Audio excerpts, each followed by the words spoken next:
I am a core member of the Hoodie.js offline first JavaScript framework. I am also a member of the Node.js inclusivity working group. And I'm the creator of Your First PR, which is an initiative to get people interested in open source. Thank you.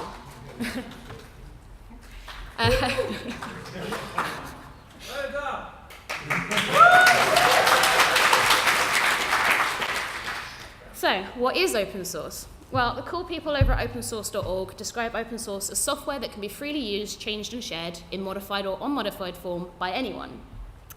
This is a largely okay definition, but I have 2 points. One, I do not believe that software can be freely used, changed, and shared by anyone. That's the ideal world, that's not the reality. And I also believe that the first word in open source, open, is not necessarily a lie, but it's a goal rather than what we're at right now. And it's our job to make it better. So if we look at the most common contributors to GitHub at the moment, you will see that they often have resources that some people don't, such as time to contribute, the energy to contribute, an internet connection, whether one at all or one that actually works for more than 10 minutes at a time, little experience of harassment. You know, it's no secret that the common contributors to open source are cis heterosexual white men. And employment, where you need money to afford the time to actually spend time working for free.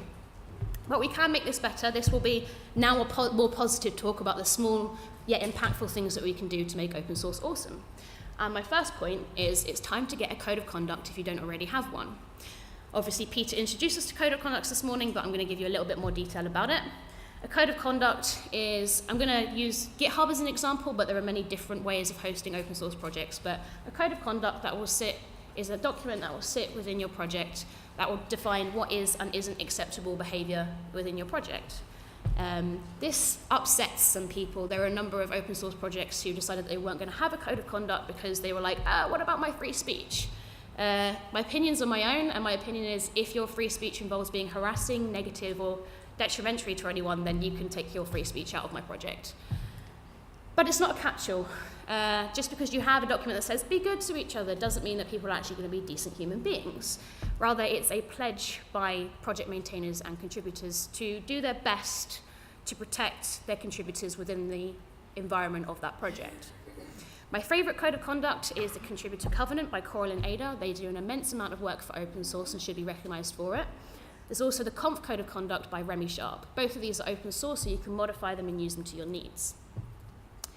So if you came up to me during the discussion track and said, okay, Charlotte, that's cool, but should I actually get one? And I would say yes, but read it first. It's surprising how many people don't actually read the Contributor Covenant, for example, before they actually copy and paste it into their document. It's easy to tell because you'll read it and it will still say insert email here twice. So if you want to do some really quick PRs, just search for that string and then fix it for them. And also keep it updated. A lot of my pull requests last year were for relatively large projects like Node and Rust, actually adding updates such as gender identity, which is very important to me, into their codes of conducts. Although you might have the right interest, if you don't actually at least review it like once every few months, then you could be missing really important information. And it looks like you don't care even if you do. The most important thing about a code of conduct is you need to be prepared to deal with problematic behavior. And I'm not talking like you need to get rid of everybody who's bad in your project. You need to like throw them in jail. It's a case-by-case basis, but you need to be prepared to do what needs to be done, such as removing them from a project or exiting them from the building, for example, or just having a quiet word saying, hey, I'd appreciate it if you don't use that word. But having a code of conduct that you're not actually prepared to enforce is way more harmful than not having a code of conduct at all. So you need, if you're going to say you're going to protect people, actually do the protection. If you would like to know more about code of conducts, Ash Dryden, who is another phenomenal person, wrote a really good 101 and FAQ, which covers way much more than I have the time to. The second most important part of a project is a README. README is the first thing that someone sees when they come to your GitHub project, for example, and it's your opportunity to go, hey, my project is awesome, come and use it. And it might look a little bit like this. Welcome to UnicornJS. In order to use UnicornJS, you have to install Node.js. You have to have NPM, you install the module, and then you ride your unicorn. Easy, right? But there is so much more that we can do. It's our opportunity to provide as much information as possible to the contributor. So it might sound a little bit like this. Welcome to UnicornJS. UnicornJS is a JavaScript framework that allows you to ride unicorns off into the sunset. Here's our code of conduct, and anything that you do with a project should be within these guidelines.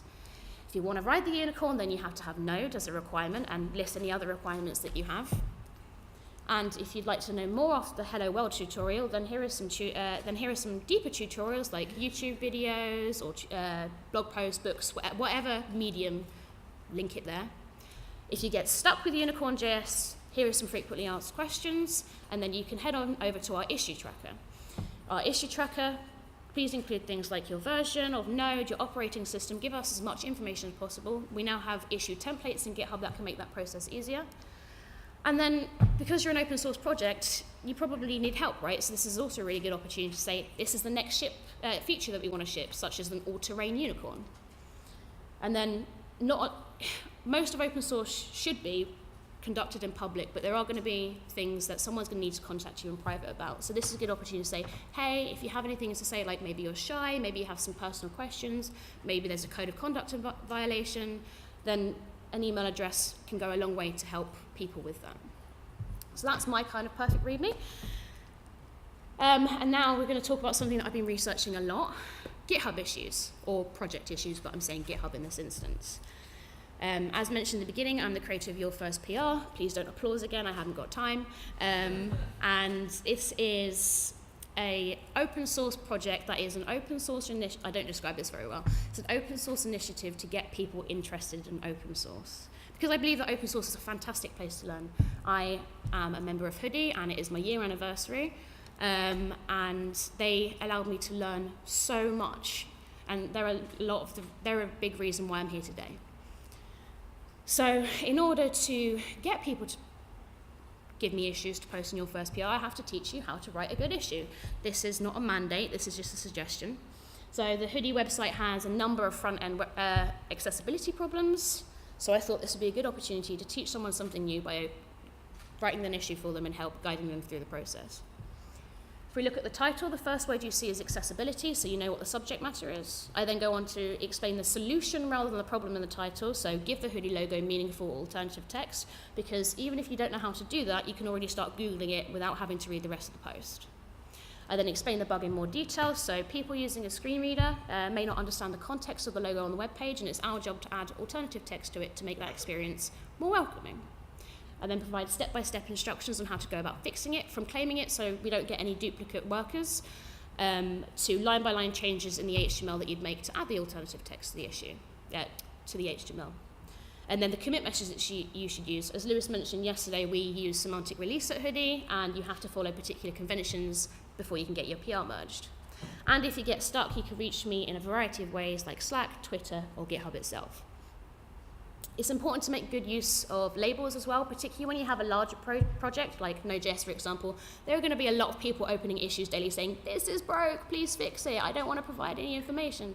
And this is a good way to kind of show what you're interested in working on. If it has a label in it, that's added by a project organizer or contributor, and this just allows you to drill down to the things that you actually want to look for.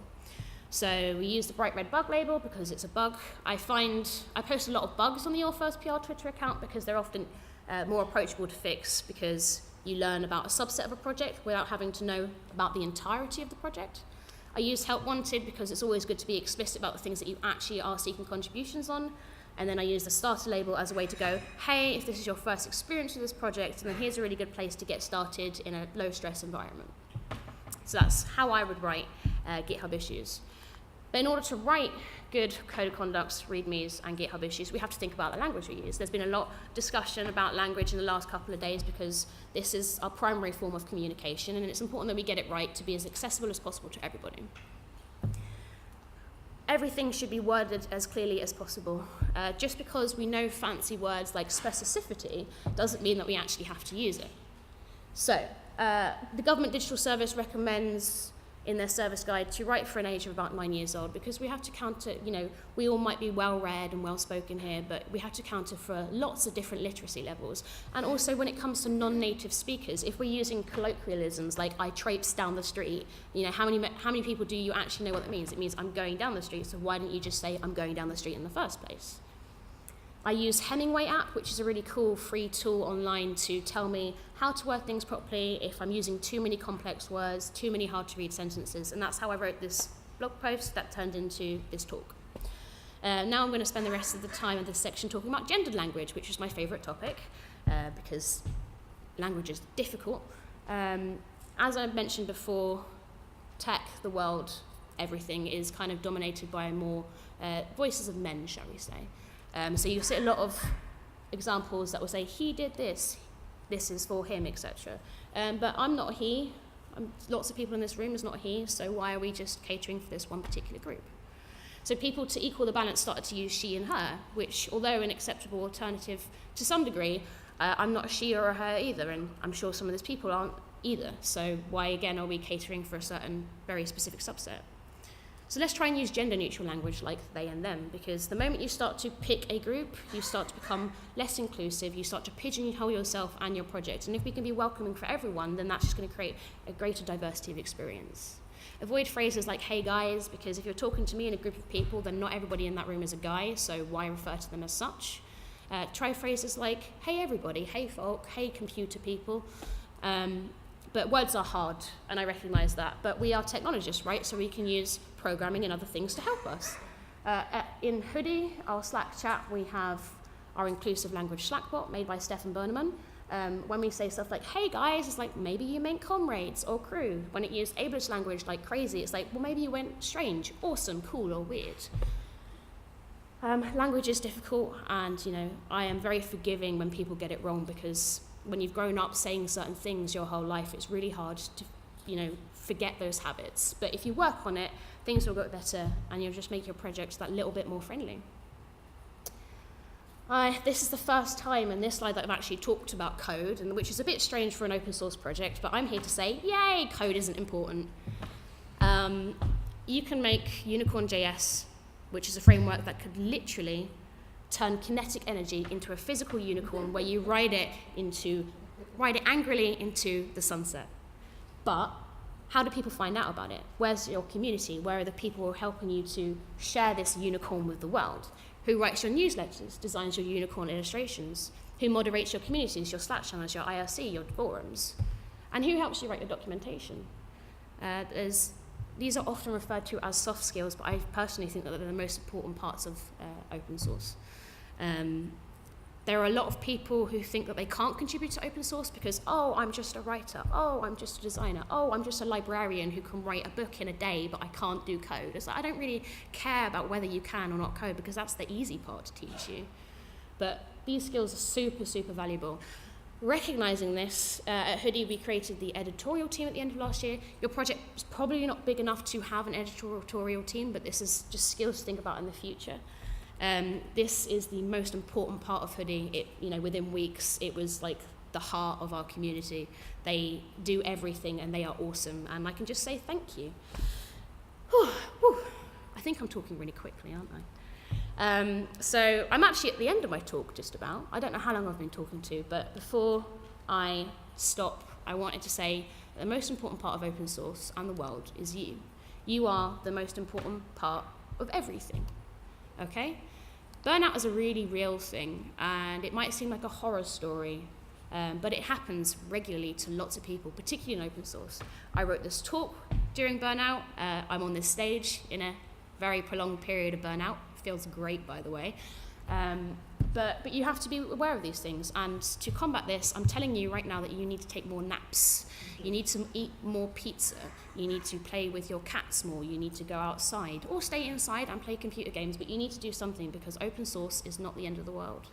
If you decide that, if I decide that, I'm not going to review these 1,200-ish GitHub issues that I've left open for about 4 months now, I don't have to do those, because Hoodie hasn't died without me. Lewis hasn't said, Charlotte, Hoodie is on fire, everything's going terrible. It's like, oh, okay, see you later, Charlotte, Because I'm having more naps right now, and it feels really good.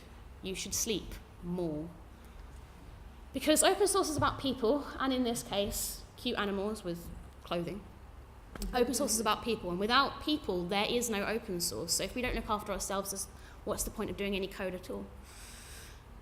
Language is probably the least inclusive way of portraying information to people. So if you'd like to know more about the things that I'm talking about, I've got more detail, more sections, then the first link is a 2,500-word essay on everything I've just said today. The second link is the link to my slides. And I think I've got a little bit of time, so I can just say thank you. Thank you to all of you for coming. Thank you to Peter. Without him, I would not have done a talk. He asked me 8 months ago to speak at this, and I went, I'm not a speaker, and yet here I am. Thank you to Sarah for making sure I didn't pass out on stage. Thank you to Ola for encouraging me to do this talk. And I'm done now.